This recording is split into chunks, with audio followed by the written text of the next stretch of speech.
Crime data is very valuable to determine resource allocations. At our first data meeting, we put up a so-called heat map indicating the concentration of violent crime in the city. The police leaders in the meeting with me all said that they could have correctly guessed the hotspots because they had been the same for years. You see the designations around Eastern and Martin Luther King Street and in the Burton Heights neighborhood. Those areas, along with the Heartside Park, are the current focus of our DICE program.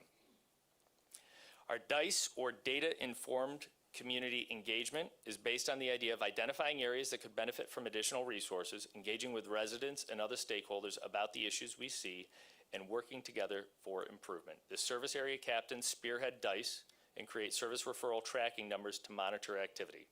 Not only do the captains connect directly with the stakeholders, but DICE gives them the opportunity to create more community engagement opportunities for the sergeants and police officers assigned to the areas. The Heartside Park program was not generated by violent crime data. In fact, although there have been several highly publicized incidents of violence downtown, the area hasn't seen the same level of violence as other neighborhoods. But GRPD heard appeals directly from the community around Heartside Park that residents there saw an active drug trade, bringing other criminal activity, including violence, and a general feeling of being unsafe. As I've said publicly many times, I do not think arresting those addicted to drugs is the most beneficial approach for either the community or the arrestee, but enforcing the law against people profiting from the illegal sale of drugs is appropriate and effective. We've begun the enforcement portion of this operation this morning at 10 a.m. As I speak, we are moving to arrest 10 drug dealers who have been in this neighborhood, each of which we have already obtained warrants for. I anticipate seeing an immediate drop in criminal activity, and we want to send the message to the drug dealers that plaguing our neighborhood that Grand Rapids isn't going to put up with you profiting from destroying people's lives. We have also contacted our local missions, downtown service providers, and harm reduction organization Red Project to mitigate the potential impact this disruption of the drug supply on those with dependencies. I'm going to ask East Serviced Area Captain Terry Dixon, to come up for a brief update on his DICE operation, which is getting underway.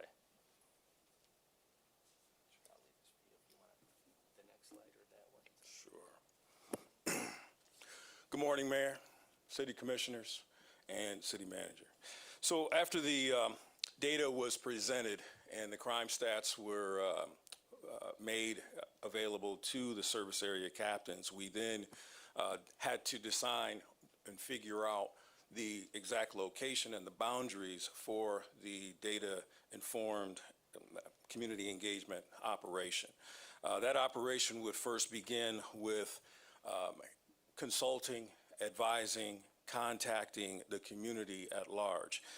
We began to do that with meetings with the neighborhood associations, the business associations in that particular area, and we also conducted foot patrols in that area, contacting or at least knocking on over 543 residents in the designed area within Burton Heights.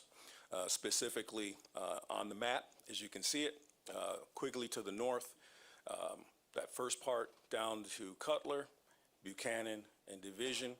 And we had noticed that a lot of the crime was somewhat originating in that particular area and then spreading south on Division all the way down to 28th Street with certain activities such as drug activity, whether that's dealing or using, and also prostitution. So our efforts to enforce or begin to combat that began with community engagement and then meeting with all the groups, some residents, and then on Saturday we moved into the area of our first enforcement activity in that particular area, which due to inclement weather kind of put a damper on that particular operation, and it did not really, it resulted in 2 traffic stops, 1 attempted traffic stop of a vehicle, a Kia, that fled from us, and also we assisted patrol with 3 calls for service before I ended up canceling that operation due to the weather. But moving forward, we will, and do have plans of additional operations as well as continued community engagement, foot patrols, and meeting with residents in that particular Garfield Park area. Specifically, my next contact will be on August 2nd, where I will attend the Garfield Park Neighborhood Association's event for National Night Out. So that will continue as well. This particular program will be moving forward for the next 3 months. During that entire 3-month period, I will be consistently evaluating and tweaking as we move forward in order to bring crime down in that particular area and make the area more safe for everyone.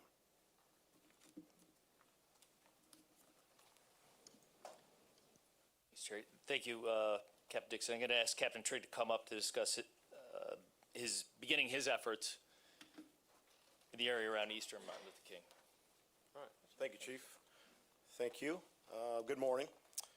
I'll save you from the redundancy of the program. Obviously, Captain Dixon explained kind of the details of what's going on. Obviously, my boundaries are different, as you see on the board there. So we're going to be working in those boundaries there. I think he explained the steps. The first step was the community engagement portion, which I met with at least 70% of my neighborhood organizations and kind of laid out the program, asked for their feedback on it, and actually scheduled a second meeting which is going to happen on the 11th of August, so we can bring more residents in. Obviously, this was kind of on something we got going quickly, but we want to get the community buy-in. We want to be able to present what this program is about and get their feedback going forward. I think as the Chief mentioned earlier, with the south end here, our trouble spots have not changed. We know what they are. I think the only difference that I want to bring to it is the engagement portion. We talk about the engagement and the engagement activities, but we need the engagement to make the residents in the neighborhood realize that we want the same things, and that's what I want to drive home. That we will both want a safe neighborhood, they want to live in a safe neighborhood, and not just talk about it, but actually be about it, drive it home. And that starts with building the engagement to get people wanting to have those contacts with us to help clean up the neighborhood and those type of things. So like the steps, getting that message out to the organizations, the neighborhood organizations. The follow-up means we have the National Night Out that Captain Dixon referred to on April 2nd. I have 3 in the south end. There's some issues with time, but I'm gonna try to get to all of them because I think the engagement starts with me. I want to be that part, so and bring the officers along on the path. So, but I want to be that initial icebreaker, even though we are in challenging times with the shooting in April, that kind of stalled some things. But I know from being out there, overwhelmingly, I see the community engaging me and waving at me, and I think they want it. They're yearning for it, and that's what we're going to bring. And this program is going to help us identify specifically, where the crime is, so we can kind of exhaust our efforts there and see that the data, the information brought us to that area, and we're not just targeting a certain group. So I believe that covers the most part. Same thing as Captain Dixon mentioned. We're going to take the data that we get over a period of time, evaluate, and then kind of move forward, see what steps we need to take from there. So that's it. Thank you.